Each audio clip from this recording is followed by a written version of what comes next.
One of the truly shocking revelations of my lifetime, and I think that it is something which is generational. It is not something that is, unique to me, unique to the moment in which we live. I think that this is a watershed moment, a watershed era for uh, consciousness, really, on a societal level. One of the really compelling and shocking revelations in my lifetime has been that the media apparatus is completely devoid of anything approaching merit, value, or worth. And it is shocking, just shocking, that we have been uh, maybe operating under the assumption that it has been worth something for so long. But with the uprise of individual voices in creation, individual voices in uh, media, individual voices that are actual authorities and not simply communicators. And look, there's a place for communicators. There's a place for expert communicators. There's a place for communicating experts. There's a place for all of these different levels of things. For example, the man in question today, Elon Musk, not particularly an adept communicator, but he is an expert. Then you get to someone like Neil deGrasse Tyson, who is an expert in what he's an expert in. I don't necessarily know that Neil deGrasse Tyson is worth listening to on many things, but he is an expert communicator on those things where he is an expert. Those areas of science where he is learned, he is able to communicate things very, very well. And then you look at someone, for example, like Joe Rogan, who is a communicator, but not an expert. And he would be the first to concede that point, a communicator, but not an expert. And he gets to talk to all of these people that are experts in their fields, and he can communicate the things in question. The media, the national media, the media apparatus, the publication media, the news, the local news, the CNNs of the world, no matter what it is, we have for too long gone under the auspice of, hey, they know what they're talking about because they're wearing a suit and standing in front of a very expensive camera. None of that is true, and perhaps nowhere is that more obvious than in the fact, and I got this from Farzad Mesbahi's channel, so if you are here but not there, Farzad is closer to an expert on anything in this field than I am, and he's someone who is very good at communicating. So I do appreciate Farzad and his channel. Elon Musk has been left off of the 100 most influential names in AI by Time Magazine. Do you know who is there? Who is on that list of 100 most influential people in AI, artificial intelligence? One of the most, I mean, AI is one of these things that is so difficult a question that many of the experts in the field cannot explain or understand some of the way that some of these things operate. This is a very difficult field. It's not just that I'm an idiot. I don't understand any of this stuff. Plenty of the people who understand this stuff have to throw their hands in the air and sometimes and say, we'll get there eventually. We'll understand how it is that this machine knows this thing, but right now appears to be an emergent behavior. One of the most influential, one of the 100 most influential names in artificial intelligence is none other than Scarlett Johansson. Yes, that's right.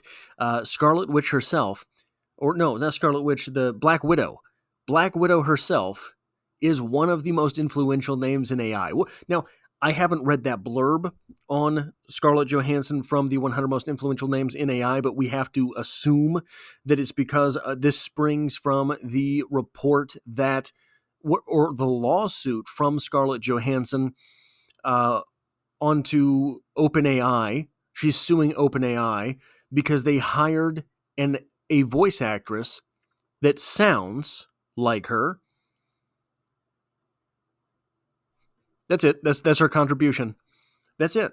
That's her contribution to artificial intelligence. Now, more than my contribution for sure, but on my other channel, Strip Cover Lid, I have some pretty nice thumbnails that I've used AI to create. But the idea that Scarlett Johansson, who is suing OpenAI because they hired an actress that sounds like her to do the voice for their AI, is madness, especially when someone like Elon Musk is left off. And I hope to talk a little bit about this. Here's where I want to start, though. I want to start as a Tesla investor, as someone who owns a few shares of Tesla stock.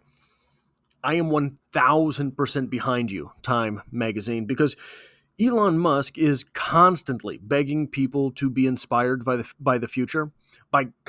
He's constantly begging people to create in their time a future worth living in. He's constantly begging people to live towards a positive future using these things, these principles, these thoughts and ideas as a positive motivator for their lives. He believes very strongly in positive motivations. But I know quite a bit about Elon Musk. I know that Elon Musk is a troll. I know that Elon Musk is a troll who does not eat billy goats. Elon Musk is the goat troll who eats hate. He is one of these rare individuals who's going to take something like this, a blatant disrespect about something where Elon Musk is probably in the top 3 names of influential people on AI. He's going to take the fact that some piddly magazine like Time, which is, we have to admit, defunct, which is, we have to admit, past its prime, which is, we have to admit, not an expert on anything. Elon Musk is going to take his notable absence from this list. He's going to go ahead and put another little chip in his shoulder, and he's going to make them all look even dumber than already they do. Elon Musk is the type to take something like this and use it as motivation, and guess what? He's going to become the most influential, the most undoubtedly influential name in AI.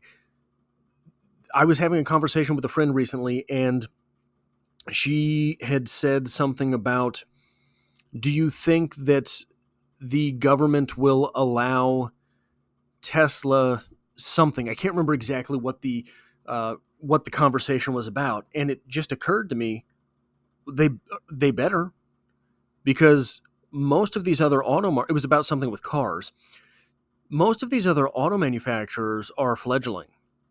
General Motors, pardon me, Murray Barra, who led and mattered, they could go bankrupt in a matter of a couple quarters. They could. Might not look that way, but they could. And if you back Elon Musk into a corner where he has to choose between his companies and fair play, he will choose his companies. Right now, he's perfectly happy for everyone to use his charging locations. He's perfectly happy for everyone to be sourcing batteries from the same places. But the moment that guy decides that someone has basically backed him into a corner and it's Tesla or playing nice, he will choose Tesla. Do not get it twisted. And if he does choose Tesla over playing nice, there are myriad companies which will fall in the matter of a year. Now, Elon Musk, as an AI influencer, as an influential name in AI, he happens to be, you may have heard this, the CEO of a little company named Tesla. Tesla has something known as full self-driving. I don't want any arguments in the comments about whether or not it is actually fully self and driving. That program has run between an estimated 1.6 and 2.1 billion miles of driverless, interventionless miles on the road. That is real world artificial intelligence. This isn't asking a cute question about explain hauntology to me. This isn't, I need a thumbnail about an Edgar Allan Poe short story, so show me Edgar Allan Poe holding a skull, a human skull, inside of a dusty tomb. This isn't that. This is not that at all. This is artificial intelligence carrying out a process in the real, physical, tangible world in such a way that is safer with a deadly object like a car, but is safer than the human drivers have been. And it is. That is a massive AI operation. Massive AI operation. This is not a large language model. Beyond that, the bot, known simply as Optimus at this point, was announced August 19th, 2021. It debuted in 2022. That Optimus robot is taking all of the physical capabilities that were implanted in the car, that have been learned by the car, and just allowing a different form factor, the form factor of a humanoid robot, to use that information in order for locomotion. The bot can move because the car had moved. A little bit of a different evolution of things than we have seen on the in the historical sense, right? But the car learned all of these things about locomotion. The car learned all of these things about reading its surroundings, about how would you say, sort of positional awareness. The car learned all of these things, and now the humanoid bot knows them. That is years of AI development wrapped up in a different form factor that will be applicable to the workforce as opposed to the roads themselves. Going beyond that, Elon Musk founded XAI. Now, I'm hoping that becomes partly a Tesla thing, but XAI is an AI company, a company that is not only among the leaders in AI, a company that has been polled as on par with the open AIs of the world, despite the fact that it is decades younger than OpenAI. Beyond that, Elon Musk runs Twitter. There is or Twitter X. There is obviously an algorithm on Twitter X. There are other ways, I am sure, that artificial intelligence is deployed by Twitter X. Beyond that, look, the guy runs SpaceX, Neuralink, and the Boring Company. I don't know exactly what their AI profiles are, what the AI profiles are at a company that does space launches, a company that runs an internet service in SpaceX. I don't know the AI inventory of Neuralink or the Boring Company. I guarantee you it is there. One of the things that we have heard from a guy, I believe his name was Joe Justice, who does a lot of these interviews around the Tesla community online. He talks about the fact that forever now, Tesla themselves has had a proprietary artificial intelligence for internal functions at the company. Now, I imagine that what this is something sort of like the Gotham program for Palantir, and maybe I'm naming the wrong program, but Palantir goes into companies with their AI services and says, look, we can change so many things about your company in a positive fashion. You just have to let us do the AI with all of your information. And then they save the company millions of dollars, and they sign a contract, and then they sign another contract, and then they sign a contract for Palantir to do a little bit more, etc., etc., etc. The way Joe Justice describes the internal AI at Tesla is something like this, that they have a program through which they can run all sorts of decisions that they have made, are going to make, and may make about the company itself, and get artificial intelligence data, get artificial intelligence answers, get artificial intelligence outcomes that otherwise they would not have had. You're telling me the guy that runs all of these companies is not in the top 100 names for influencers in artificial intelligence, but Scarlett Johansson is. That's fine. Time. But you have to understand our trepidation.